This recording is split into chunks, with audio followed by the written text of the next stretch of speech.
Hello ब्रन, तो कैसे हैं आप सभी लोग और कैसी चल रही है आप लोग की बोर्ड एग्जाम की तैयारी। मैं हूं आदर्श सिंह और आप देख रहे हैं अपना पसंदीदा चैनल ज्ञानोदय कोचिंग क्लास। उम्मीद करते हैं आप लोग बहुत अच्छे होंगे और जितने अच्छे आप होंगे उतने अच्छे तरीके से अपनी पढ़ाई भी कर रहे होंगे। तो स्वागत है उसका फिजिक्स की एक और नई क्लास में।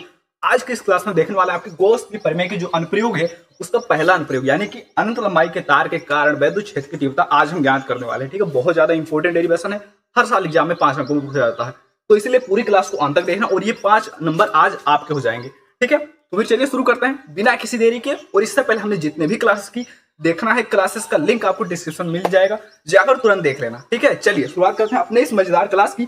और यहाँ पर हमें ज्ञात करना है अनंत लंबाई के तार के कारण वैद्युत क्षेत्र की तीव्रता। तो क्या करेंगे, सबसे पहले हम अनंत लंबाई का तार कोई ले लेंगे। ठीक है, ये हमने यहाँ पर क्या किया, एक अनंत लंबाई का तार ले लिया, बना अच्छे से। चलो ठीक है, अच्छे से बना। इसे मैंने थोड़ा सा मोटा लिया। ठीक है, जो थोड़ा सा मोटा जो अनंत लंबाई का ये तार मैंने ले लिया। ठीक है, अब मैंने क्या किया, अब हम इसको आवेश देंगे। अब इसको हम क्या करेंगे, इसको हम आवेश देंगे। अब आप सभी को पता है कि अगर किसी चालक को आवेश दिया जाता है तो जो आवेश होता है वो उसके पृष्ठ पर वितरित हो जाता है ना, चालक के अंदर नहीं चला जाता आवेश, उसके पृष्ठ पर वितरित हो जाता है, इस तरह। ठीक है, तो इस तरह जो है इस पर वितरित हो जाएगा।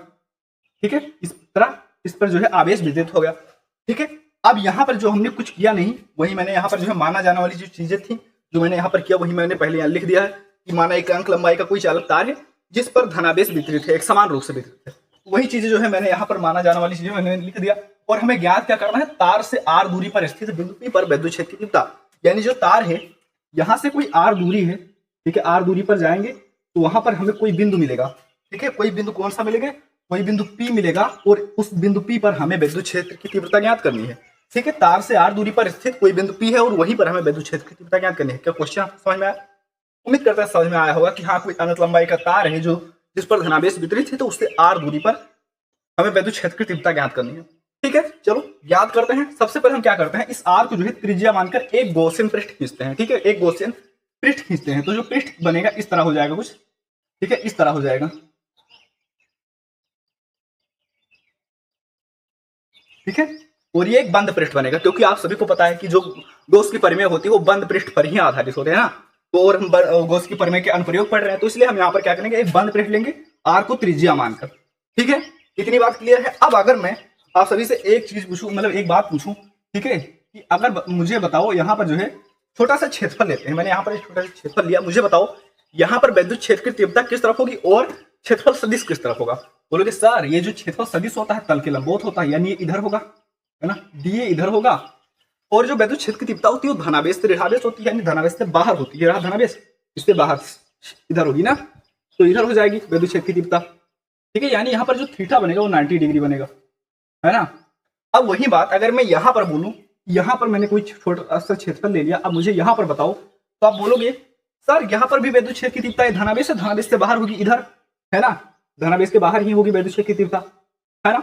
अब मैं आपसे पूछूं कि क्षेत्रफल सदिश बता दूं, आप बताओगे जो उसका क्षेत्रफल सदिश होगा वो भी इसी तरह होगा क्योंकि ये रहा तल, तल के लंबवत होता है ना। कोई क्षेत्रफल सदिश क्या होता है, ये बोर्ड है तो इसके लंबवत होता है। ठीक है, इसका क्षेत्रफल सदिश, इस मार्कर का क्षेत्रफल सदिश क्या होगा, इसके लंबवत होगा। ठीक है, तो इस तरह होता है, तो इसीलिए इसका जो क्षेत्रफल सदिश होगा इसके लंबवत होगा, है ना, डीए। तो यहाँ पर जो थीटा बनेगा वो 0 डिग्री बनेगा।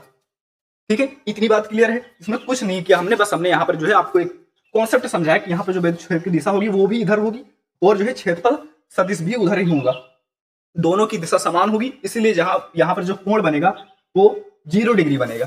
ठीक, समझ में आया? चलो अब हम यहाँ पर क्या करते हैं, इस पूरे गॉसियन पृष्ठ से गुजरने वाला जो कुल वैद्युत फलक से वो निकालते हैं। ठीक है, क्योंकि हम जब तक वो निकालेंगे नहीं तब तक हमें वैद्युत क्षेत्र की तीव्रता नहीं पता चलेगी। ठीक है, क्योंकि हमें पता है कि फाई ई बराबर क्या होता है, ई इंटू ए, है ना, तो हमें क्षेत्रफल भी पता है, उसके बाद में तीव्रता ज्ञात करनी है, तो हम वैद्युत फलक निकाल लें तो हमें तीव्रता ज्ञात हो जाएगी। ठीक है, ये सारे शॉर्ट ट्रिक्स कुछ है जो मैं लास्ट टाइम में एग्जाम में बताऊंगा, अगर कोई डेरिवेशन नहीं आता है ट्रिक से कैसे सॉल्व करोगे। ठीक है, चलो लिखते हैं कि पूरे गॉसियन पृष्ठ से गुजरने वाला कुल वैद्युत फलक। ठीक है, गॉसियन पृष्ठ से गुजरने वाला कुल वैद्युत फलक। ठीक है, गॉसियन पृष्ठ से गुजरने वाला कुल वैद्युत फलक, गॉसियन पृष्ठ से गुजरने वाला कुल वैद्युत फलक। ठीक है, चलो भाई अगर अच्छे से नहीं दिख रहा क्वालिटी थोड़ा सा बढ़ा लीजिए। ठीक है, एक ऑप्शन होता है सेटिंग का, वहां से जो है आप बढ़ा सकते हो। ठीक है, इसकी क्वालिटी, गुजरने वाला कुल वैद्युत फलक कितना हो जाएगा, बताओ भैया कितना हो जाएगा, अच्छे से चल रहा है ना। ठीक है, दिख रहा है अच्छे से? चलो, अच्छे से दिख रहा है। ठीक है, तो हमने क्या बताया, इस गॉसियन पृष्ठ से गुजरने वाला कुल वैद्युत फ्लक्स क्या हो जाएगा। हमने जब आपको पढ़ाया था क्या वैद्युत फ्लक्स, तब मैंने आपको बताया था कि वैद्युत फ्लक्स बराबर क्या होता है। वैद्युत फ्लक्स का सूत्र होता है फाई ई बराबर ई इंटू ए, है ना। यानी ई बराबर विद्युत क्षेत्र की तीव्रता और ए जो है यहाँ पर वो क्षेत्रफल है ना। तो इसी का गुणा जो होता है वैद्युत फ्लक्स कहलाता है। ठीक है, इतनी बात क्लियर है। तो अब जो है हमने गॉस की प्रमेय से एक और बात हमें पता चली थी कि जो फाई ई बराबर होता है वो बराबर होता है, फाई ई बराबर क्या होता है, गॉस की प्रमेय से हमने निकाला था। क्या निकाला था? गॉस की प्रमेय से। गॉस की प्रमेय जब हमने पढ़ा था तो हमने निकाला था कि फाई ई बराबर क्या होता है, क्यू अपान एप्सिलॉन नॉट, है ना। ये हमने निकाला था ना कि किसी बंद पृष्ठ से गुजरने वाला जो कुल वैद्युत फ्लक्स होता है उस पृष्ठ के कुल आवेश का 1 एप्सिलॉन नॉट गुना होता है, निकाला था ना। तो ठीक है, तो यहां से जो है हम फाई के स्थान पर, फाई ई के स्थान पर क्यू अपान एप्सिलॉन नॉट रख सकते हैं। ठीक है, रख सकते हैं कि नहीं? रख सकते हैं। ठीक है, तो यहां पर हमने क्या किया, इस फाई ई के स्थान पर हमने क्या रख दिया, क्यू अपान एप्सिलॉन नॉट रख दिया। ठीक है, उसके बाद में ई लिख दिया, ई ऐसे ही लिख दिया, और उसके बाद में जो ए था ये क्षेत्रफल, ये क्या है, क्षेत्रफल।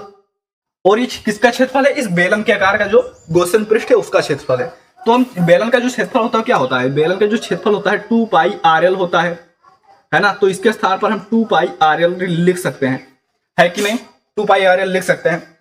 ठीक है, चलो इतनी बात क्लियर है।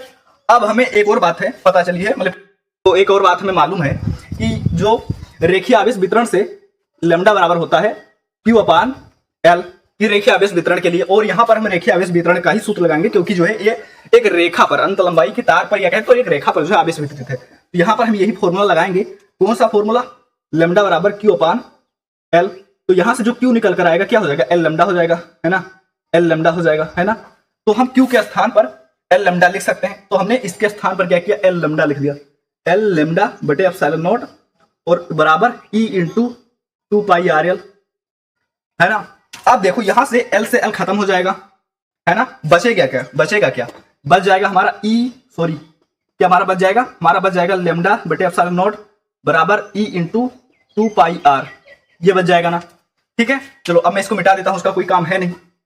ठीक है, तो हमारा इधर जो है आगे में लिख देता हूं। तो हमारा क्या हो जाएगा, अगर हम इसको इधर भेज दें, इस 2 पाई R को इधर भेज दें, तो हमारा क्या हो जाएगा, E बराबर लैम्डा बाई एप्सिलॉन नॉट और इंटू में 2 पाई R, है ना, इंटू में 2 पाई R, ये हो जाएगा हमारा, है ना, हो जाएगा। चलो अब देखो हम यहां से क्या करते हैं, इस लैम्डा को इधर भेज देते हैं और इस R को भी इधर भेज देते हैं। ठीक है, इसको भी इधर भेज देते हैं। तो हमारा क्या हो जाएगा, ये हो जाएगा E बराबर, ऊपर कुछ नहीं बचेगा, इधर तो 1 बचेगा, कुछ नहीं है तो 1। ठीक है, और नीचे 2 पाई एप्सिलॉन नॉट ये बचेगा, क्योंकि यार अभी उधर भेजने वाले हैं। ठीक है, तो 2 पाई एप्सिलॉन नॉट हो जाएगा। और इधर जो है लैम्डा और R मैंने इधर निकाल दिया, तो इधर इंटू में, है ना, लैम्डा बाई R, ये मैंने इधर निकाल दिया, है ना। अब देखो यही जो है हमारा सूत्र निकल कर आ गया। ठीक है, ये हमारा सूत्र निकल कर आ गया, अनंत लंबाई के तार के कारण विद्युत क्षेत्र की तीव्रता का सूत्र। ठीक है, लेकिन जो है ये अगर आपको न्यूमेरिकल लगाना है तो एक इसका जो फॉर्मूला है एक और मैं बता देता हूं, उससे जो आपको आसानी होगी न्यूमेरिकल लगाने में आसानी कैसे होगी। देखो अब यहाँ पर 2 लिखोगे, फिर 22/7 लिखोगे, पाई का मान लिखोगे, एप्सिलॉन नॉट का मान लिखोगे, काटोगे, इतना बड़ा कौन जाम करे। तो एक काम करो, ऊपर भी 2 गुणा कर दो, नीचे भी 2 गुणा कर दो, कर सकते हो, कोई दिक्कत है नहीं।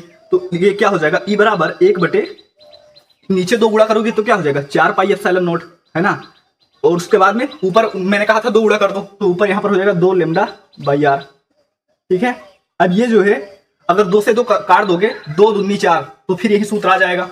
ठीक है, तो हमें इससे फायदा क्या होगा, अब हमें इससे फायदा क्या हुआ, यहाँ पर हम 1 बटे, जब कहीं भी हमें न्यूमेरिकल में लिखना होगा तो 1 बटे 4 पाई एप्सिलॉन नॉट के स्थान पर हम 9 गुणे 10 की घात 9 लिख देंगे, हमारा काम हो जाएगा डायरेक्ट, है ना, कि नहीं। हमें इतना बड़ा झाम लिखने की जरूरत नहीं होगी कि 2 गुणे 22/7 गुणे इसका मान एप्सिलॉन नॉट का मान, है ना। बस हम क्या करेंगे, ये वाला फॉर्मूला लगाएंगे, इसके स्थान पर ये वाला फॉर्मूला लगाएंगे, इससे जो है आसानी से लग जाएगा। इसके स्थान पर 9 गुणे 10 की घात 9 लिख देंगे, उसके बाद में जो है लैम्डा और R का मान दिया होगा वो हम रख देंगे, है ना। बस हमारा जो है न्यूमेरिकल बन जाएगा। ठीक है, तो मैंने बहुत आसानी से बता दिया इसको आज की क्लास में, बहुत ही आसान तरीके से, इससे आसान तरीका नहीं मिलेगा। ठीक है, मैंने क्या किया, विद्युत फ्लक्स निकालने के लिए फाई E बराबर E इंटू ए होता है, तो फाई बराबर Q बटे एप्सिलॉन नॉट भी होता है, तो हमने इसके स्थान पर Q बटे एप्सिलॉन नॉट ही रख दिया। उसके बाद में ये क्षेत्रफल है 2 पाई RL मैंने क्षेत्रफल रख दिया, और फिर Q मैंने यहां से निकाल ली, रेखीय आवेश वितरण से L लैम्डा होता है, ठीक है, तो हमने इधर रखकर इसको काट दिया और इसको इधर भेज दिया, तो इसको इधर भेजा, उसके बाद में लेमडा और आर को उधर निकाल दिया। ठीक है, तो इधर हमारा ये बच गया, हमारा निकल कर आ गया। ठीक है, चाहो तो ये सूत्र भी लिख सकते हो, बहुत इंपॉर्टेंट है ये सूत्र जो है न्यूमेरिकल के लिए इंपॉर्टेंट है। न्यूमेरिकल जहां कहीं भी लगाना ये वाला सूत्र यूज करना। ठीक है, चलो तो उम्मीद करता हूं ये टॉपिक आपको अच्छे से समझ में आया होगा। ऐसे ही और टॉपिक्स के लिए चैनल को सब्सक्राइब कर ले। मिलते हैं फिर किसी और वीडियो में। धन्यवाद।